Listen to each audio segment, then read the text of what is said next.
Hello everybody and welcome to Wixpa Google Shopping feed. In this video, we are going to discuss how to optimize this score inside Wixpa feed. So I'm clicking on edit. Basically, this score has no concern with Google. It's just a feature in our app to make your visibility better. Like for example, if you write a title of 150 characters, your score will be 100 by 100. Let me add more, you can see.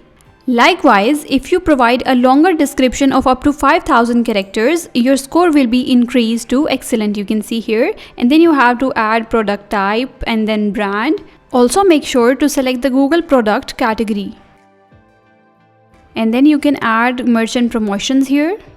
And then GTINs also play a huge role in making your visibility better. I'm clicking on edit in Shopify. And here you can add the GTIN codes, and with this feature you can improve your visibility by 20%. Moving back. So this is how you can improve your score inside Wixpa feed.